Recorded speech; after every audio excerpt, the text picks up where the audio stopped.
राष्ट्रीय स्वयंसेवक संघ के 100 वर्ष पूरे होने के अवसर पर लगातार जगह-जगह पर विराट हिंदू सम्मेलन के कार्यक्रम किए जा रहे हैं। आज इस कार्यक्रम में के जो आयोजक हैं उनसे बात करेंगे कि आज के कार्यक्रम की क्या विशेषता थी। सर सबसे पहले शुभ नाम आपका? विशाल गुप्ता। सर जी आज के कार्यक्रम में क्या विशेषता? आज का कार्यक्रम बहुत विशेष था। ये राष्ट्रीय स्वयंसेवक संघ के 100 वर्ष पूरे होने के उपलक्ष्य में ये शताब्दी वर्ष 2025 से विजयदशमी के दिन से 2026 विजयदशमी तक का मनाया जाएगा। उसके अंतर्गत पूरे देश भर में राष्ट्रीय स्वयंसेवक संघ के 100 वर्ष पूरे होने के उपलक्ष्य में विराट हिंदू सम्मेलन जिले में, नगर में, हर क्षेत्र में हो रहे हैं। आज उसी कड़ी में हमारे कानपुर महानगर के छावनी नगर के उत्तर भाग रेल बाजार शाखा में आज विराट हिंदू सम्मेलन का आयोजन किया गया था। इस सम्मेलन का तात्पर्य यह है कि जो हमारा हिंदू भाई जातवाद में बटे हुए हैं और एकल परिवार की धारणा से जो रह रहे हैं उसको खत्म करके जातवाद को तोड़ना है।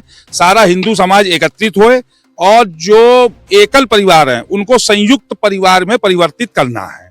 इसका मेन उद्देश्य ये है। सर जी एक बात और आती है, स्ट्रांग भारत न्यूज लगातार एक प्रश्न तमाम बौद्धिक समाज के लोगों से कर रहा है। हालांकि इससे पहले लखनऊ जी ने भी जनसंख्या नियंत्रण कानून को लेकर के मोदी सरकार से कहा था कि ये कानून बनना चाहिए, तो इस पर आपकी क्या राय है?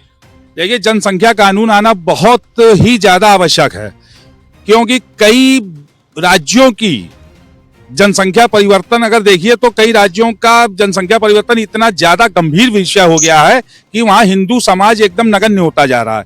हिंदू समाज वहां पर उनकी संख्या घटती चली जा रही है, एक दूसरे समाज की संख्या बढ़ती चली जा रही है। उसमें सबसे ज्यादा उसपे जो बांग्लादेशी और रोहिंग्या जो आ रहे हैं उनकी वजह से हिंदू समाज दबता चला जा रहा है। आज के कार्यक्रम के माध्यम से क्या मोदी सरकार या केंद्र की सरकार को आप जनसंख्या नियंत्रण कानून को पारित कराने के लिए कोई संदेश देना चाहेंगे? जी हाँ, बिल्कुल देना चाहेंगे।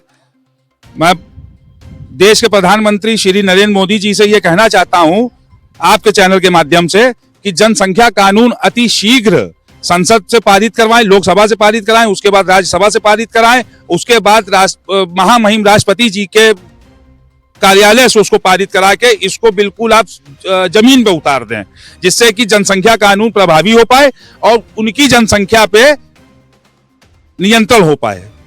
देखिए ये हमारे साथ थे विशाल गुप्ता जी, जिन्होंने अपने विचार स्ट्रांग भारत न्यूज से साझा किए। Video journalist R K. सिंह के साथ राजेंद्र केसरवानी, स्ट्रांग भारत न्यूज। मेरा नाम डॉक्टर रागिनी है। मैं जुहारी देवी गर्ल्स पीजी कॉलेज में समाजशास्त्र विभाग की असिस्टेंट प्रोफेसर हूँ और साथ ही राष्ट्रीय सेवा योजना इकाई की कार्यक्रम अधिकारी भी हूँ। मुझे इस हिंदू सम्मेलन में अतिथि के रूप में बुलाया गया, मैं काफ़ी गर्व महसूस कर रही हूँ और यहाँ पे जो भी अतिथिगण विद्वज्जन से जो भी बातें मैंने सुनी वो बहुत ही प्रेरणादायक रहा और हिंदू राष्ट्र का जो 100वीं शताब्दी वर्ष मनाया जा रहा है इसके हम जो भी भागीदारी रहे बहुत ही अच्छा रहा और बहुत कुछ यहाँ पे आके जो अपने भारतीय संस्कृति के बारे में है, जैसा कि हमारे सर ने बताया, बहुत कुछ सीखने को मिला।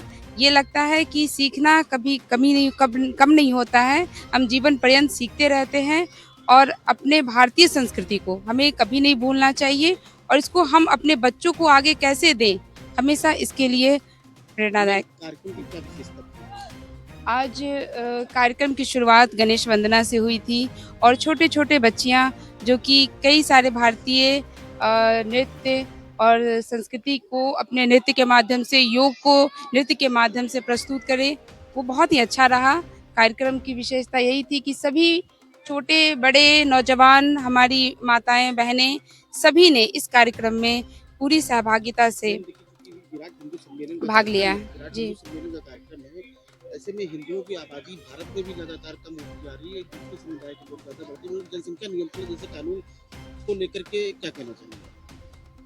ये जैसा कि मैंने अपने संभाषण में भी कहा था कि किसी भी संस्कार की शुरुआत आपके घर से होती है और जो भी शिक्षा है, शिक्षा इसका माध्यम है, तो हमें शिक्षा को बहुत ही इस पे जोर देना चाहिए और बच्चियों को विशेष रूप से जी जनसंख्या नियंत्रण कानून जैसे कानून की आवश्यकता महसूस होती है आपको? सर ज़रूरत तो है ही, क्योंकि अगर जनसंख्या ज़्यादा होगी तो जो हमारे संसाधन है उसकी कमी होती जाएगी। तो इसके सबके पीछे ही शिक्षा है। मैं तो शिक्षा पे ही जोर दूँगी, क्योंकि मैं शिक्षिका हूँ, और अपने संस्कारों पे भी, कि ये सभी एक जो कह सकते हैं कि हम सभी का कर्तव्य है। हम सभी भारतीय नागरिक हैं, और एक-एक नागरिकों का ये कर्तव्य है कि हम किस तरह से अपने घर में बच्चों को, अपने घर से शुरुआत करें, बच्चों को अच्छे संस्कार दें, तभी हमारा भारतवर्ष उन्नत होगा। जी, बहुत